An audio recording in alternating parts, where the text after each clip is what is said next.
కీర్తనల గ్రంథము 37వ కీర్తన 8వ లేఖన భాగాన్ని మనం చదువుకుందాం. కీర్తనల గ్రంథము 37వ కీర్తన 8వ లేఖన భాగాన్ని చదువుదాం. కోపము మానము, ఆగ్రహము విడిచిపెట్టుము. చాలు. ఇక్కడ వాక్యాంశముగా మనం చూస్తే అతి కోపము పాపానికి దారితీస్తుందా అనేటువంటి విషయాలను మనము జ్ఞాపకం చేసుకోబోతున్నాం. బైబిల్ గ్రంథంలో ఏమని వ్రాయించాడు? కోపము మానము, ఆగ్రహము విడిచిపెట్టుము అనేటువంటి మాటను మనం చూస్తున్నాం. కోపము ఎలాంటిదో మనకు తెలియజేస్తుంది కదా. చాలామంది మేము కోపపడలేదు, మేము ఎలాంటి కోపము చూపలేదు అనేటువంటి వాళ్ళు ఎవరైనా ఉన్నట్లయితే ఒకసారి మీ చేతులు చూపండి. ఎవరైనా ఉన్నారా? మాకు కోపమే రాలేదు, మేము చాలా సమాధానంగా ఉన్నాం, శాంతముతో ఉన్నాము అనేటువంటి వారు ఎవరైనా ఉన్నారా? ఉండేటువంటి వాళ్ళు ఒకసారి గట్టి చప్పట్లు కొట్టండి. అంటే ఎవరు లేరన్నమాట. అందరూ కూడా కోపాన్ని చూపిస్తూ ఉంటారు. అయితే బైబిల్ గ్రంథంలో ఒక మాట ఉంది, కోపపడుడి కానీ పాపము చేయకూడదు అనేటువంటి మాట చూస్తాం. ఎఫెసీయులకు రాసిన పత్రిక 4వ అధ్యాయము 26వ వచనంలో మాట ఉంది. ఎఫెసీయులకు రాసిన పత్రిక 4వ అధ్యాయం 26వ వచనంలో ఏముందంటే, కోపపడుడు కానీ పాపము చెయ్యకుడి. ఏంటంట? కోపపడొచ్చు కానీ పాపము చేయకూడదు. అంటే అర్థం ఏమిటి? కోపం అనేటువంటిది సర్వసాధారణంగా అందరికీ వస్తూ ఉంది. కానీ అతి కోపం అనేటువంటిది అదే ప్రమాదకరమైనటువంటిది. అతి కోపం అనేటువంటిది ప్రమాదకరమైనటువంటిది. చాలామంది చిన్న విషయాలకు చీదరించుకోవడము, విసుగు చెందడము, బాధపడము కదా చేస్తూ ఉంటారు. అయితే ప్రియ సహోదరులు వినండి, కోపం అనేటువంటిది సహజమే కానీ అతి కోపం అనేటువంటిది ప్రమాదకరమైనటువంటిది. అందుకే సహోదరులారా, సహోదరీలు, ఎంతోమంది ప్రతి చిన్న విషయానికి కోపగించుకుంటూ ఉంటారు. అయితే అతి కోపం అనేటువంటిది పాపానికి దారితీస్తుంది. ఏనాడైనా ఆలోచన చేశారా? అతి కోపం అనేటువంటిది ప్రమాదానికి దారితీస్తుంది. నేటి ఈ ప్రపంచంలో, నేటి నివసించినటువంటి ఈ ప్రపంచంలో మనం చూస్తే ఉదయం లేవగానే పడుకునేదాకా ఎన్నో భయంకరమైనటువంటి వార్తలు మనం వింటూ ఉన్నాం. ఎన్నో ప్రమాదకరమైనటువంటి వార్తలు మనం వింటూ ఉన్నాం, చూస్తూ ఉన్నాం కదా. ఒక కోపము మనిషి ప్రాణానికి ప్రమాదం ఉంది కదా. ఈ మధ్యకాలంలో స్త్రీలు బాగా గమనించండి, భర్తతో గొడవపడి కోపాద్రేకాలకు గురైపోయి ఏం చేస్తున్నారు? పాయిజన్ తీసుకొని ప్రాణాన్ని తీసుకుంటున్నారు. ప్రాణం విలువ మీకు తెలుసా? దేవుడు ఇచ్చినటువంటి ఈ ప్రాణం విలువ ఎంతో తెలుసా? అందుకే బైబిల్ గ్రంథంలో ఉంది, అతి ప్రాముఖ్యమైనటువంటి విషయం ఏంటంటే, మానవుడు దేవుని దృష్టిలో శ్రేష్టమైనటువంటి వాడు. గట్టిగా చప్పట్లు కొడుతూ దేవుని మహిమపడతాం. ఆకాశ పక్షులను చూడుడి, అవి విత్తము కోయవు, వాటికంటే మీరు ఎవరట? శ్రేష్ఠులు. గట్టిగా చప్పట్లు కొడుతూ దేవుని మహిమపడతాం.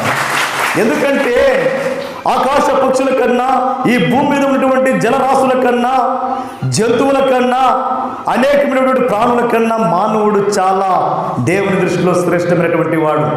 అయితే భార్యాభర్తలు గొడవలకు దిగి కోపాద్రేకాలకు గురి అయిపోయి ప్రాణాలు తీసుకోవడము అతి మంచిది కానే కాదు. అందుకే సహోదరులు వినండి, చాలామంది పురుషులు కూడా అంతే, ఈనాడు ఇంట్లో సమస్యలు ఉన్నాయని ఎన్నో ఉద్రేకాలకు లోనై పురుషులు కూడా ప్రాణాలు తీసుకునేటువంటి వాళ్ళు చాలామంది ఉన్నారు. పురుషులు కూడా లేకపోలేదు. ఈనాడు ధనవంతులు, సంపన్నులు ఎంతోమంది సంతోషం లేక, నెమ్మది లేక, కోపోద్రేకాలకు లోనై, అతి కోపానికి లోనైపోయి అనేక మంది ఈనాడు భూమి మీద ఈ లోక యాత్ర ముగించుకున్నటువంటి వాళ్ళు ఎంతోమంది ఉన్నారు. ప్రియ సహోదరులు, సహోదరులు, దేవుడు నిన్ను సృష్టించుకుంది, దేవుడు సహోదరుడా నిన్ను సృష్టించుకుంది ఎందుకో తెలుసా? నీ పట్ల, నా పట్ల, మనందరి పట్ల దేవునికి ఒక ప్రణాళిక ఉంది. ఆ ప్రణాళిక ఏమిటో తెలుసా?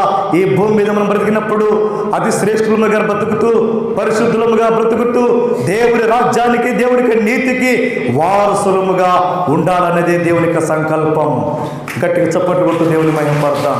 అందుకే దేవుని సంకల్పాన్ని, దేవుని చిత్తాన్ని మనం ఎవరము కూడా అతిక్రమించకూడదు. అందుకే ప్రతి చిన్న విషయానికి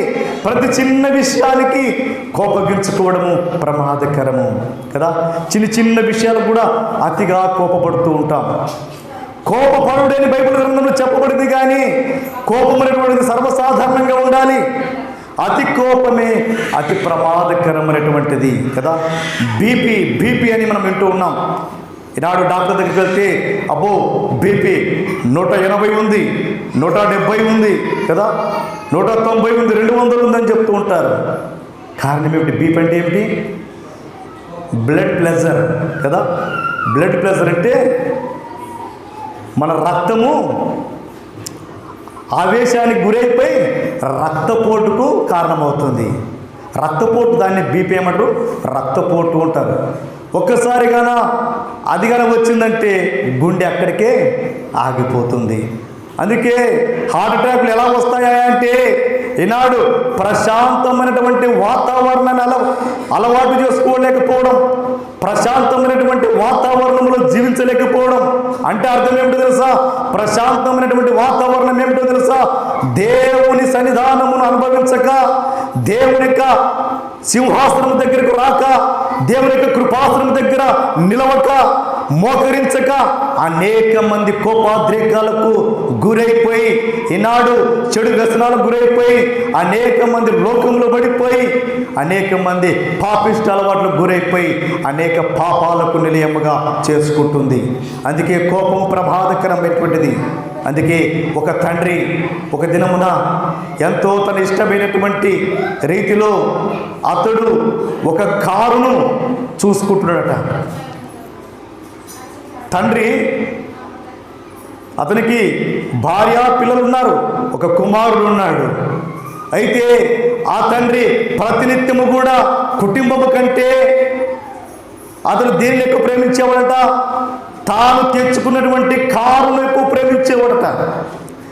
తాను తెచ్చుకున్నటువంటి కారుకు ఎక్కువ ప్రాధాన్యత ఇచ్చేవాడట. ఈనాడు చాలామంది అంతే కదా. కుటుంబానికంటే, భార్య కంటే, పిల్లల కంటే తెచ్చుకున్నటువంటి స్కూటర్లకి ఎక్కువ ప్రాధాన్యత ఇస్తూ ఉంటారు, వాహనాలకు ఎక్కువ ప్రాధాన్యత ఇస్తూ ఉంటారు. దానికి ఏదైనా ఇంత మరకైనా, ఏదైనా అయినా కదా బాధపడుతుంటారు. అయితే ఒక దినమున ఏం జరిగిందో తెలుసా? ఒక దినమున తండ్రి తన కారును శుభ్రపరిచి వేరే ప్రాంతానికి వెళ్ళాలనుకున్నాడు. శుభ్రపరిచి నీట్గా పెట్టాడు. అయితే కుమారుడు ఏం చేశాడు తెలుసా? ఆ కారు మీద గీతలు గీశాడు. గీతలు గీస్తే తండ్రి దూరం నుంచి చూశాడు. దూరం చూసి కోపం వచ్చేసిందట. ఏ కోపము? అతి కోపం వచ్చేసిందట. కోపం వచ్చింది. ఇప్పుడే కారును శుభ్రపరిచాను, ఇది నాకు చాలా ఇష్టమైనటువంటిది, దీన్ని పాడు చేశావు, దీన్ని గీతలు గీశావు అని చెప్పి, పిచ్చి గీతలు గీశావు అని చెప్పి ఏం చేశాడంట? తండ్రి కోపం వచ్చేసి అటు ఇటు చూశాడు. ఏదో ఒకటి చేతులు ఉంటే తీసి విసిరాడు, పొరపాటును విసిరాడు అంతే. అది చేతిలో ఉన్నటువంటిది ఏదో అని తెలుసుకోలేదు, కానీ ఒక ఇనుప వస్తువు ఆ చేతులు అక్కడ చిక్కితే విసిరాడు. విసిరితే పిల్లవాని తలకు ఏమైపోయింది? తలకు తాకింది, గాయమైపోయాడు, అక్కడికక్కడికి పడిపోయాడు. వీళ్ళు చూస్తే కుమారుడు ప్రాణాలతో లేడు, చనిపోయాడు. అయ్యో కుమారుడా ఏడుస్తున్నాడు. కానీ ప్రయోజనం ఏమిటి? అతి కోపమే ప్రమాదానికి గురైంది. అయితే ఆ కారు దగ్గరికి వెళ్ళి చూస్తే ఆ కారు దగ్గర ఏమని రాశాడు తెలుసా తన కుమారుడు? నానా, నీవంటే నాకు ఎంతో ఇష్టం అని రాశాడట. నానా, నువ్వంటే నాకు ఎంతో ఇష్టం అని చెప్పి రాశాడు. కానీ తండ్రి ఏమయ్యాడు? నా కారు మీద గీతలు గీసావని చెప్పి కోపోద్రికలతో ఇనుప వస్తువు విసిరేసాడు. కానీ అది తలకు తగలడంతో అక్కడెక్కడికి పిల్లవాడు చనిపోయాడు. ఇంకా చేసేదేమి లేక అయ్యో అయ్యో అయ్యో అయ్యో అయ్యో అని ఎంత మొరపెట్టాడో, ఎంత విలపించాడో, కానీ కుమారుని మాత్రము సంపాదించుకోలేకపోయాడు. అందుకే సహోదరులు వినండి, కోపాద్రేకాలకు, మీ భర్తలతో కోపాద్రేకాలకు నిలయమవుతున్నారా? మీ భర్తలతో సమాధాన పడుతున్నారా? మీ పిల్లలతో సమాధాన పడుతున్నారా? కోపం అనేటువంటిది చాలా ప్రమాదకరమైనటువంటిది. కోపాద్రేకాలకు వెళ్ళొద్దండి. కోపం అనేటువంటిది అణుచుకునండి. కోపం వచ్చినప్పుడు ఏం చేయాలి? మోకరించేటువంటి అనుభవాన్ని మనం నేర్చుకోవాలి. కోపం వచ్చితే వెంటనే మనం ఏం చేయాలంట? గదిలోకి వెళ్ళి దేవుని వైపు రెండు చేతులు చాపుతూ, పరలోకమందున్న నా తండ్రి, నీ చిత్తానికి నా కోపాన్ని సమర్పిస్తున్నా అని ఏ సహోదరైతే ప్రార్థనలు దేవుని చిత్తానికి సమర్పించుకుంటుందో ఆమె కోపం ఏమైపోతుందంట? సమాధానకరంగా మార్చబడుతుంది. గట్టిగా చప్పట్లు కొడుతూ దేవుని మహిమపడతాం. అందుకే అతిగా కోపగించుకోవడం వల్ల పాపము చేసే అవకాశము 99% ఉంది. కాబట్టి మనం పాపాన్ని తీసివేసుకోవడానికి ప్రయత్నం చేయాలి. ఈనాడు అతి కోపం వల్ల 99% పాపం చేసేటువంటి అవకాశాలు ఉన్నాయి. ఈనాడు ఎంతమంది కోపాద్రేకాలకు గురైపోయి తన సొంత భార్యనే కడతీర్చినటువంటి పురుషులు ఎంతమంది లేరు? పేపర్లు చూస్తే, టీవీలో చూస్తే పలానా భర్త భార్యను చంపాడు, ఏమిటయ్యా కారణం అని విచారిస్తే, జైలధికారులు విచారిస్తే, ఏమి లేదయ్యా కోపం వచ్చేసింది, రోకల బడి తీసుకుని నెత్తుకు ఏటేసా, అంతే. కానీ కోపము దిగమింగిపోలేనటువంటి వారు, అయ్యో ఈనాడు విలువైనటువంటి వారిని పోగొట్టుకుంటున్నారు. జాగ్రత్త, విలువైనటువంటి వారు పోగొట్టుకుంటున్నారు. భార్య భర్తకు ఆమె ఎలాంటిది తెలుసా? బైబిల్ గ్రంథంలో చాలా విషయాలు సామెతల గ్రంథంలో రాయబడ్డాయి కదా. భర్తకు భార్య ఎలాంటిది తెలుసా? కిరీటం అని రాయబడి ఉంది. గట్టి చప్పట్లు కొట్టు దేవుని మహిమపడతాం. అందుకే భార్య భర్తకు కిరీటమట. ఏ భార్య అయితే భర్తకు అనుకువగలిగి, స్వస్థతా బుద్ధి కలిగి దేవుని చిత్తానికి లోబడుతుందో ఆ భార్య యోగ్యురాలట, పెనిమిటికి కిరీటమట. అందుకే సంశయం లేనటువంటి వారులారా, దేవునికి బహు దగ్గరగా జీవించడము నేర్చుకోనండి. దేవునికి దగ్గరగా జీవించేటువంటి అనుభవంలోనికి మీరు రావాలని దేవునికి వాక్యం ద్వారా మిమ్మల్ని హెచ్చరిస్తూ ఉన్నాం. పరిశుద్ధ గ్రంథంలో చూద్దాం. యాకోబు రాసినటువంటి పత్రిక 1వ అధ్యాయము 20 లేఖన భాగం నుంచి మనం చదువుకుందాం. యాకోబు పత్రిక 1వ అధ్యాయము 20 లేఖన భాగాన్ని చదువుకుందాం. చదవండి. ఎందుకనగా నరుని కోపము ఎందుకనగా నరుని కోపము దేవునికి నీతిని నెరవేర్చదు కదా. కోపగించుకోవడం వలన మన నీతి దేవుని దృష్టికి అనుకూలమా? కానే కాదు. అందుకే నరుని యొక్క కోపము దేవునికి నీతిని నెరవేర్చదని పరిశుద్ధ గ్రంథంలో రాయబడి ఉంది. దేవునికి నీతి అంటే ఏమిటి చెప్పండి, ఎవరైనా చెప్పగలరా? దేవునికి నీతిని నెరవేర్చడం అంటే ఏమిటి? దేవునికి నీతి అంటే ఏమిటి? 1 కొరింథీయులకు రాసిన పత్రిక 1వ అధ్యాయము 31వ లేఖన భాగం. కొరింథీయులకు రాసిన మొదటి పత్రిక 1వ అధ్యాయము 31వ లేఖన భాగాన్ని మనం చదువుదాం. దేవుని మూలముగా ఆయన మనకు జ్ఞానమును, నీతియు, పరిశుద్ధతయు, విమోచనమాయను. ఏమంట? దేవుడు మనకు అనుగ్రహించినటువంటి నీతి ఏమిటో తెలుసా? దేవుని మూలముగా మనకు ఆయన అనుగ్రహించినటువంటి నీతి ఏమిటో తెలుసా? యేసు క్రీస్తు మనకు జ్ఞానమును, నీతియు, పరిశుద్ధతయు, విమోచనమాయను. దేవునికి స్తోత్రము కలుగును గాక, దేవునికి మహిమ కలుగును గాక. అందుకే యేసు క్రీస్తు ఏమై ఉన్నాడంట? నీతి అయి ఉన్నాడు. యేసుక్రీస్తు ఏమై ఉన్నాడు? జ్ఞానమై ఉన్నాడు. యేసుక్రీస్తు ఏమై ఉన్నాడు? విమోచనమై ఉన్నాడు. యేసుక్రీస్తు ఏమై ఉన్నాడు? పరిశుద్ధుడై ఉన్నాడు. గట్టిగా చప్పట్లు కొడుతూ దేవుని మహిమపడదాం. అందుకే కోపము, అతి కోపము ప్రమాదకరము. అతి కోపం వలన అనేకమైనటువంటి పాపాలు చేయడానికి అవకాశం ఉంది. ఈనాడు ప్రపంచంలో చూస్తే అనేక మంది ప్రాణాలు కోల్పోవడానికి కారణం ఏమిటో తెలుసా? అతి కోపమే. అతి కోపమే అందుకు నిదర్శనమని దేవుని యొక్క పరిశుద్ధ గ్రంథములో తెలియజేస్తున్నటువంటి ఆత్మీయమైనటువంటి సత్యమని మీకు తెలియజేస్తూ ఉన్నాం. అందుకే కోపపడుడు కానీ పాపము చెయ్యకుడి అంటూ ఏమంటున్నాడు? 27వ వచనంలో 4వ అధ్యాయం, ఎఫెసీయులకు రాసిన పత్రిక 4వ అధ్యాయం 27వ వచనం. ఎఫెసీయులకు రాసిన పత్రిక 4వ అధ్యాయం 26 చూడండి, 27, 27. కోపపడుడు కానీ పాపము చేయకుడి, సూర్యుడు అస్తమించు వరకు మీ కోపము నిలిచి ఉండకూడదు. ఏదంట? సూర్యుడు అస్తమించే వరకు మీ కోపం ఏమంట? నిలిచి ఉండకూడదు. కోపం ఎంతసేపు ఉండాలా? పెదమ్మ ఎంతసేపు ఉండాలి? కోపము ఎంతసేపు ఉండాలా? ఇప్పుడు కోపపడ్డామంటే సాయంత్రంకంతా సర్దుకోవాలి, మరలా మాట్లాడాలి. అదే దేవునికి నీతి అంటే, అదే దేవునికి జ్ఞానము అంటే, అదే దేవునికి పరిశుద్ధత అంటే, అదే. అందుకే దేవునికి నీతి ఏమిటి తెలుసా? యేసుక్రీస్తు నీతి అయి ఉన్నాడు. నీవెలా నీతిగా బ్రతకాలంటే, ఇప్పుడు నువ్వు కోపపడ్డావంటే కోపం ఎంతసేపు ఉండాలి? కొంచెంసేపులే ఉండాలట. సూర్యుడు అస్తమించే వరకంటే సాయంత్రం వరకే నీ కోపం ఉండాలి. అంతకంటే ఎక్కువగా సాయంత్రం వరకు కూడా అవసరం లేదు చెప్పాలంటే. కొంచెం కోపడాలి కానీ ఎక్కువసేపు దాన్ని మనసులో ఉంచుకోకూడదు. ఎక్కువసేపు కానీ మనసులో ఉంచుకుంటే ఈ కోపం వలన ఏమేమి వస్తాయి? ద్వేషం వస్తుంది, ఇంకా అసూయ, పగ.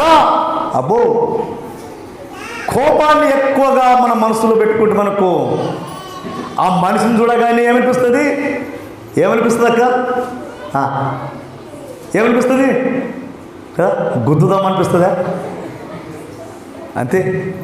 ఇప్పుడు రోజు కూడా ఒక వ్యక్తిని గురించి కోపడుతూ ఉంటే ఆ మనిషి కనపడినప్పుడు అది అనిపిస్తుంది ఆవేశానికి గురైపోతాం. కానీ ఆవేశాన్ని నువ్వు గురవుతున్నావు కానీ నష్టపోయేది ఎవరు చెప్పండి? నష్టపోయేది మనమే. నువ్వు ఎంత కోపపడతావో అంత అనారోగ్యానికి కారణమవుతావు. ఎంత అనారోగ్యానికి కారణం. అందుకే నీ ఎముకలకు కుళ్ళు అని వ్రాయబడింది సామెతల గ్రంథంలో. నువ్వెంతగా ఆవేశపడతావో నీ ఎముకలు ఏమైపోతావంట? కృషించిపోతాయి, ఎముకలు కుళ్ళిపోతాయి, నీ శరీరం బలహీనతైపోతుంది, అనేకమైనటువంటి రోగాలకు, రుగ్మతులకు కారణమవుతుంది.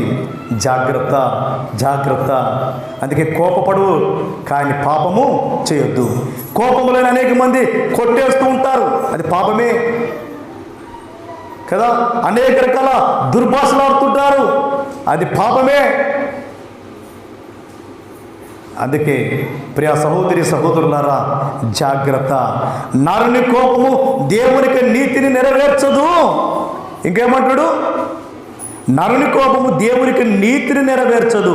అందుచేత సమస్త కల్మషమును, విర్రవీగుచున్న దుష్టత్వమును మాని. ఏం చేయాలంట? యాకోబు పత్రికలో 20వ అధ్యాయంలో మొదటి వచనంలో 20వ వచనంలో చూడండి. మొదటి అధ్యాయం 20వ వచనంలో, నరుని కోపము దేవునికి నీతిని నెరవేర్చదు. అందుచేత సమస్త కల్మషము, విర్రవీగుచున్న దుష్టత్వము అని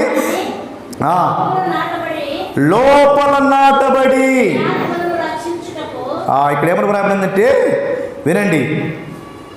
అందుచేత సమస్త కల్మషము, విర్రవీగుచున్న దుష్టత్వాన్ని మానండి అంటాడు. ఏమిటి? అతి కోపము దుష్టత్వమే. అతి కోపము విర్రవీగుచున్నటువంటి దుష్టత్వమే. అతి కోపము అది కల్మషమైనటువంటిది. అతి కోపము అది పాపము. అందుకే విర్రవీగుచున్నటువంటి దుష్టత్వాన్ని ఏం చేయాలంట? మర్చిపోవాలి. లోపల నాటబడి మీ ఆత్మలను రక్షించుటకు శక్తిగల వాక్యమును సాత్వికముతో అంగీకరించుడి. అబ్బా, గట్టిగా చెప్పాలి కొద్ది దేవుని మేము పడతాం. ఎంతమంది చేతులు తెచ్చుకున్నారా? అది ఒక్కరు తెచ్చుకున్నారు, ఇంకెవరు మీతో లేదా? మీ చేతులు చూపెట్టి. అందరు ఉన్నాయా? అబ్బో, అందరికి చేతులు ఉన్నాయి. కానీ చప్పట్లు కొట్టడము తెలుసా? హార్ట్ బీటు కదా, రక్త ప్రసరణ బాగా జరుగుతుంది, బీపీ బ్లడ్ ప్రెషర్ లెవెల్గా ఉంటాయి. అందుకే ఎందుకు చప్పట్లు కొట్టిస్తాం తెలుసా? మీరు ఆరోగ్యంగా ఉండాలని, దేవునికి మహిమ రావాలని. గట్టిగా చప్పట్లు కొడుతూ దేవుని మహిమ పడతాం. మన చప్పట్లు ఎట్లా ఉన్నాయంటే ఉప్పు లేని కూర చప్పగా అన్నట్లుగా ఉన్నాయి. చప్పట్లు కొడదామా? దేవునికి స్తోత్రము కలుగును గాక, దేవునికి మహిమ కలుగును గాక. మన నోరు తెరవడం వలన, చప్పట్లు కొడుతూ దేవుని మహిమపరచడం వలన మనం ఎంత యాక్టివ్గా ఉంటాము, ఎంత ఆరోగ్యంగా ఉంటాము దేవుడు తెలియజేస్తున్నాడు. అయితే ఇక్కడ ఏమంటున్నాడు? విర్రవీగుచున్నటువంటి దుష్టత్వాన్ని వానండి, లోపల నాటబడి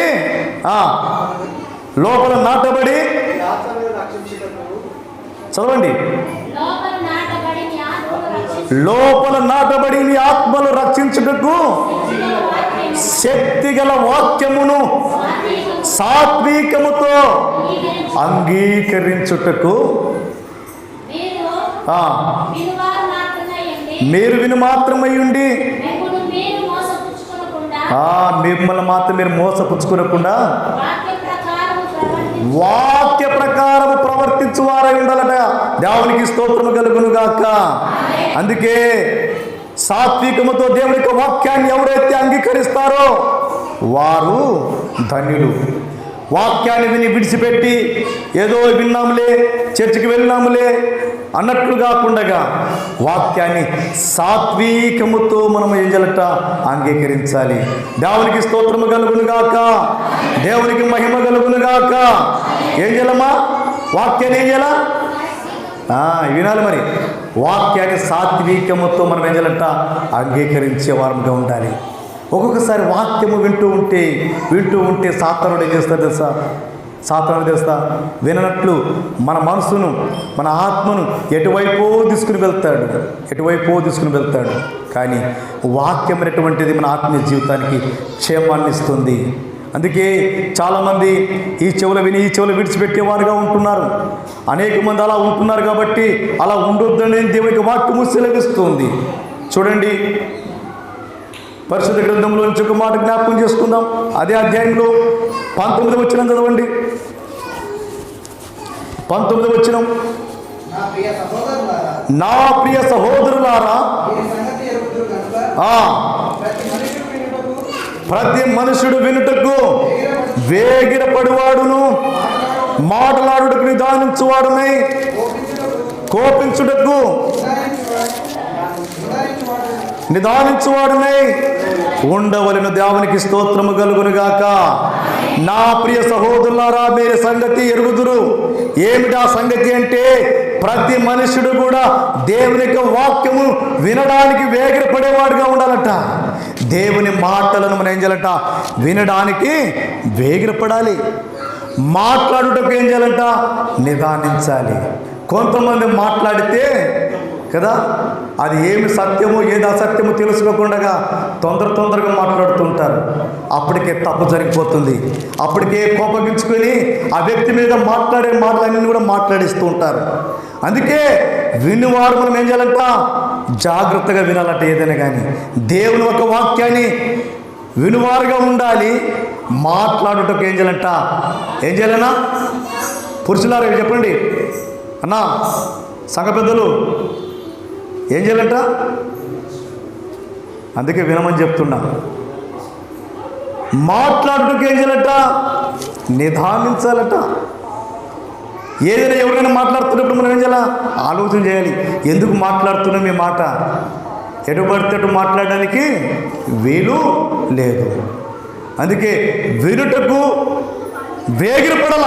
ఏదైనా ఎవరైనా చెప్తుంటే అది దేవుని మాటలు కావచ్చు, దేవుని వాక్యం కావచ్చు, మంచి విషయాలు కావచ్చు, అటు విషయాలను ఏం చేయాలంట? వినాలి. మనం ఏదైనా మాట్లాడేటప్పుడు, ఇతరుల గురించి మాట్లాడేటప్పుడు నిదానించాలి. తొందరపడి ఏది కూడా అపార్థముగా మాట్లాడకూడదు. ఇంకేమంటున్నాడు ఆ మాటలు? కోపగించుటకు నిదానించువాడై ఉండవలెను, దేవునికి స్తోత్రము కలుగును గాక. కోపాన్ని కూడా మనం ఏం చేయాలంట? దిగమింగుకోవాలి, నిదానించాలి. అందుకే జాగ్రత్త అని జ్ఞాపకం చేస్తుంది. అయితే బైబిల్ గ్రంథంలో ఒక వ్యక్తి గురించి జ్ఞాపకం చేసుకుందామా? చూద్దాం. పరిశుద్ధ గ్రంథంలో మనం చూస్తే పరిశుద్ధ గ్రంథంలో మనం చూస్తే ఆదికాండము 4వ అధ్యాయము 2వ లేఖన భాగం నుంచి 13 వచనాలు మనం చదువుకుంటే అక్కడ ఇద్దరు వ్యక్తులు కనపడతారు. అక్కడ ఎవరెవరు కనిపిస్తారు? కయ్యను, ఏబేలు కనిపిస్తారు. ఈ కయ్యను, ఏబేలు ఒకే తల్లికి పుట్టినటువంటి వారే, ఒకే తండ్రికి పుట్టినటువంటి వారే. కానీ కయ్యను ఏం పని చేసేవాడు? ఎవరైనా చెప్పగలరా? కయ్యను ఏం పని చేసేవాడు? వ్యవసాయం పని చేసేవాడు. ఏబేలు ఏ పని చేసేవాడు? కాపరి, గొర్రెలకు కాపరి, గొర్రెలు కాసుకునేటువంటి వాడు ఏబేలు. ఒకసారి పండినటువంటి పంటలో కయ్యను ఏం చేశాడు? దేవునికి అర్పణ తేవాలని, అర్పించాలని తన మనసులో అనుకున్నాడు. అనుకుంటూ ఏం చేశాడు? సంశయపడ్డాడు. అంటే దేవునికి ఇత్తునా వద్దా? మరి ఇన్నిత్తునా? ఒకవేళ ఇన్నిత్తునా? చాలా మందిలో కూడా ఎట్లా ఉంది? పంట పడితే దేవుని మందిరానికి ఎన్ని ఇవ్వాల? సేరా? ఒకవేళ 2 సేర్లా? గిన్నెడా? సర్లే, మళ్ళీ ఇన్ని ఎక్కువ అని చెప్పి ఆ ఎక్కువైనప్పుడు కూడా వెనక్కి తీసుకునేటువంటి వాళ్ళు కూడా చాలామంది ఉన్నారు. ఒక్కసారి మన చెయ్యి అలా ముందుకు వెళ్ళిందంటే మళ్ళీ తీయకూడదు. ఎక్కువైనటువంటి భావము రాకూడదు. కయ్యనులో ఆ స్వభావం ఉంది. కయ్యనుకు పంట పండింది, దేవునికి అర్పించాలనుకున్నాడు, కానీ తన మనసులో సంశయం ఉంది. ఏబేలు కూడా గొర్రెల కాపరి. గొర్రెల్లో మంచి కొవ్వినటువంటి గొర్రెలు, ఆరోగ్యకరమైనటువంటి గొర్రెలను దేవుడికి అర్పణగా అర్పించాడు. కానీ కయ్యేను అర్పణను దేవుడు ఇష్టపడలేదు. ఏబేలు అర్పణను దేవుడు ఇష్టపడ్డాడు. అక్కడ ఏమైంది? అక్కడే సమస్య ప్రారంభమైంది. ఆహా, నేను తెచ్చినటువంటి అర్పణ దేవుడు ఇష్టపడలేదు, మరి ఏబేలు తెచ్చినటువంటి అర్పణ దేవుడు ఇష్టపడ్డాడు అని మనసులో కోపాన్ని పెంచుకున్నాడు. ఎలాంటి కోపం చెప్పండి? అతి కోపాన్ని పెంచుకున్నాడు. కోపాన్ని పెంచుకుని ఏం చేశాడు? పొలానికి వెళ్ళారు. పొలానికి వెళ్ళిన తర్వాత ఇద్దరు అన్నదమ్ములు మాట్లాడుకున్నారు. ఏమేమి మాట్లాడుకున్నారో అక్కడ వ్రాయబడలేదు, కానీ ఇద్దరు చాలాసేపు మాట్లాడారు కదా. మనమైతే నిన్నే ఎక్కువ ఇష్టపడ్డాడు, నన్ను ఎక్కువ ఇష్టపడలేదు అని మనం కూడా మాట్లాడతాం. ఆ సమయంలో కయ్యను కూడా ఏబేలుతో అదే మాట్లాడి ఉండవచ్చు. ఆ సమయంలో జరిగినటువంటి సంఘటనలో కయ్యను ఏం చేశాడు తెలుసా? మాట్లాడుతుండగా తన తమ్ముడైనటువంటి ఏబేలును ఏం చేశాడు? చంపేశాడు, ప్రాణం తీశాడు. ఎంత ఘోరము, ఎంత పాపము తెలుసా? ఒక్క మనసులో కోపము ఎంతటికి పాపానికైనా కారణమైందో తెలుసండి. ఎంతటి పాపానికి దారి తీసిందో చూడండి కదా. ఏబేలుతో మాట్లాడుతూ కయ్యను తన అన్నైనటువంటి, తన సహోదరునటువంటి, ఒకటే రక్త సంబంధి, ఒకటే కడుపులో పుట్టినటువంటి వాడు తమ్ముని మీద కోపాన్ని పెంచుకొని అక్కడ ఏం చేశాడు? అక్కడికక్కడి పొలంలోనే తన తమ్ముని హత్య చేశాడు.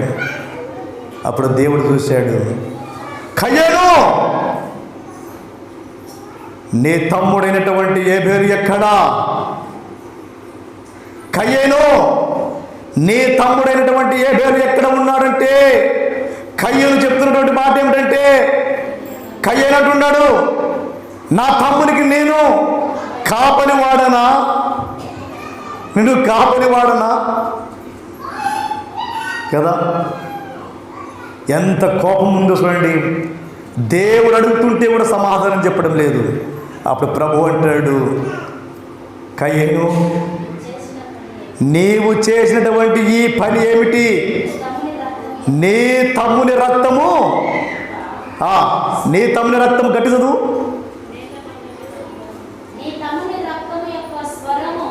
నీ తమ్ముని యొక్క రక్తము స్వరం, నీ తమ్ముని యొక్క రక్తము ఎక్కడి నుంచి అంట? ఆయన రక్తము లో నుంచి ఒక స్వరం వినపడుతుందంట. దేవా దేవా దేవా దేవా అని ఏబేలు యొక్క రక్తములో నుంచి ఒక స్వరము దేవునికి మొరపెడుతూ ఉంది. వినండి, ప్రాణము విలువ చాలా గొప్పది. ప్రాణము విలువ తెలియక చాలా మంది ప్రాణాలు తీసుకునేటువంటి వారు జాగ్రత్త. ప్రాణము బలవంతంగా ఎవరు తీసుకుంటే వారు దేవునికి రాజ్యానికి నీతిని నెరవేర్చలేరు. అందుకే నరుని కోపము దేవునికి నీతిని నెరవేర్చదు అని బైబిల్ గ్రంథంలో తెలియజేస్తుంది. అందుకే ప్రియ సహోదరుడా సహోదరి, బలవంతమైనటువంటి మరి ప్రాణాలు తీసుకోవడం, బలవంతముగా హత్యలు చేయడము, ఇవి ప్రమాదకరమైనటువంటివి. దేవునికి రాజ్యాన్ని, దేవునికి నీతిని నెరవేర్చేవారు కాదు ఇలాంటి వారు అని దేవునికి వాక్యము తెలియజేస్తుంది. ప్రియ సహోదరి సహోదరులారా, అందుకే ఇక్కడేమంటున్నాడు, కోపపడు కానీ పాపము చేయకుడి, సూర్యుడు అస్తమించే వరకు మీ కోపము నిలిచి ఉండకూడదు అని వ్రాయబడుతూ ఏమంటాడు? ఎఫెసీయులకు రాసిన పత్రిక 4వ అధ్యాయం 27వ వచనంలో అంటాడు, అపవాదికి చోటు ఇయ్యకుడి. ఏమి వద్దట? అపవాదికి మీరు చోటు ఇవ్వద్దండి. ఆనాడు ఏబేలు రక్తము భూమిలో నుంచి దేవుడికి మొరపెట్టి ఉంది. కానీ కయ్యేను ఏమనుకున్నాడు? నేను తప్పించుకున్నాను అనుకున్నాడు, కానీ ఎవరు తప్పించుకోలేదు. అందుకే కయ్యేను ఏమైపోయాడు? దేశ దిమ్మరిగా మార్చబడ్డాడు. సహోదరులు వినండి, ఈనాడు ఒక కయ్యేను చేసినటువంటి ఆనాడు హత్య, ఆ హత్య ఫలితముగా కయ్యేను దేశ దిమ్మరిగా మారిపోయాడు. అతని వంశము, అతని వంశావళి అంతా కూడా ఏమైపోయింది? పతనమైపోయింది. అందుకే ఏబేలుకు ప్రతిగా దేవుడు ఏం చేశాడు?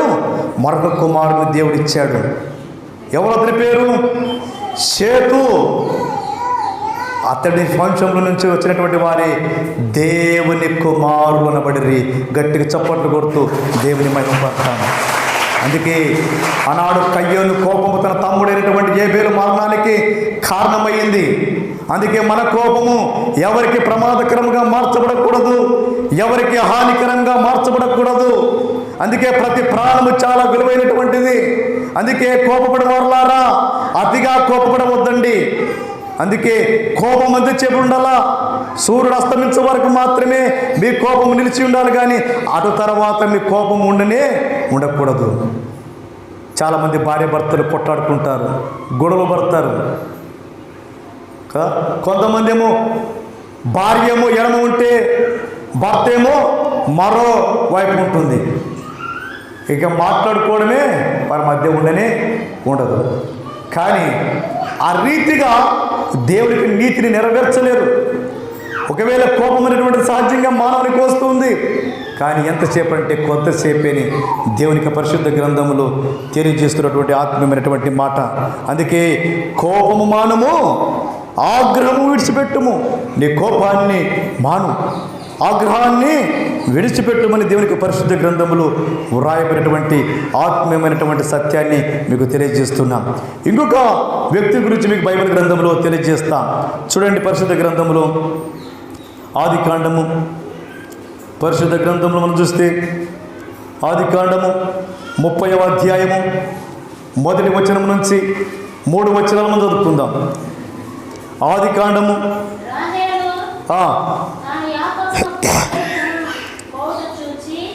యాకోబునకు రాహేలు పిల్లలు కనుడకపోవటం చూసి తన అక్క యందు ఎవరు అసూయపడ్డారట? రాహేలు అసూయపడింది. యాకోబుతో నాకు గర్భఫలమిమ్ము, లేని ఎడల చచ్చేదన నేను. ఇంకా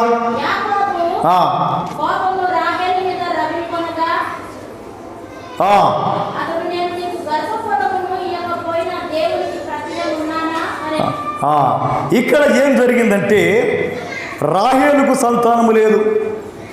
సంతానం లేకపోగా తన అక్కకు సంతానం అయింది. అక్కను చూసి రాహేలు ఏం చేసింది? అసూయపడింది. అంటే కోపాన్ని పెంచుకొని ఉంది. ఎందుకంటే తనకు పిల్లలు అయ్యారు కానీ నాకు పిల్లలు కాలేదు, తనకు సంతానం అయింది కానీ నాకు సంతానం కాలేదు. యాకోబు నాకు పిల్లలు కలగజేయి అని చెప్పి భర్త మీద కోపగించుకుంటుంది. అప్పుడు యాకోబు కూడా రాహేలు మీద కోపాన్ని పెట్టుకున్నాడు. వారిద్దరి మీద ఏమైపోయింది? వారిద్దరి మధ్య ఏమైంది? సమస్య ప్రారంభమైంది. యాకోబు మీద రాహేలు కోపము, యాకోబుకి రాహేలు మీద కోపము, రాహేలుకి యాకోబు మీద కోపము. అంటే ఒకరి మీద ఒకరికి కోపం వచ్చేసింది. ఎందుకంటే తన అక్కకు పిల్లలయ్యారు కానీ ఈమెకు సంతానము లేదు.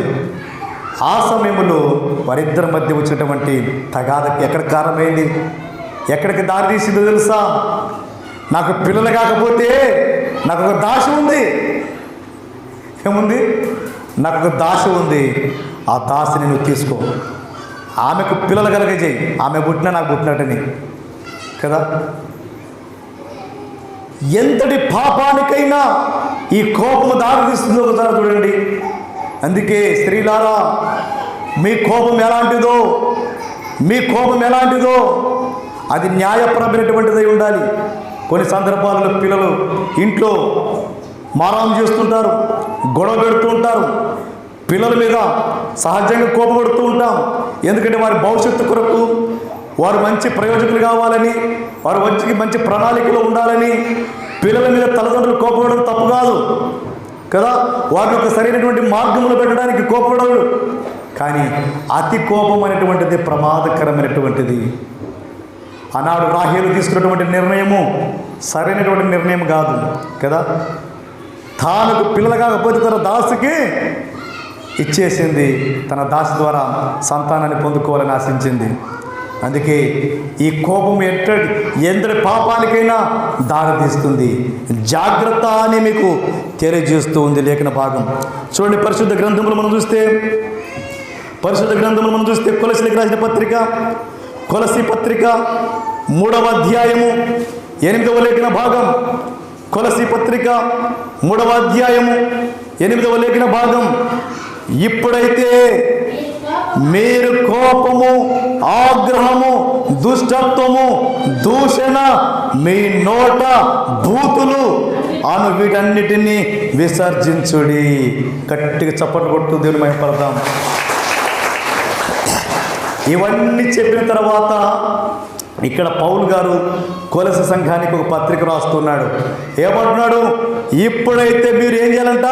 కోపాన్ని విడిచిపెట్టండి, ఆగ్రహాన్ని విడిచిపెట్టండి, దుష్టత్వాన్ని విడిచిపెట్టండి, దూషణ మాటలు విడిచిపెట్టండి, మీ నోట్ల బూతు మాటలు విడిచిపెట్టండి, వీటన్నిటిని కూడా విసర్జించండి అని జ్ఞాపకం చేశాడు. మరి ఈ వాక్యం వింటున్నటువంటి మీరు మరి ఎంతమంది కోపమును, సంశయమును విడిచిపెట్టాలనుకుంటున్నారు? ఒకసారి చేతులెత్తండి. ఇక నుంచి మేము కోపపడము. ఒకవేళ కోపపడినా కొంతసేపు మాత్రం కోపడతాం సార్, ఆ తర్వాత మరలా మేము కలుసుకుంటాం అనేటువంటి వారు చేతులెత్తండి. కోపం అందరికి సహజమే, కానీ భార్యాభర్తలుగా మీరునండి, భార్యాభర్తలుగా సమాధానపడండి, భార్యాభర్తలుగా ఐక్యత కలిగి ఉండండి, భార్యాభర్తలుగా మీరు మీ కుటుంబాలను కట్టుకోవాలని మీకు తెలియజేస్తున్నాం.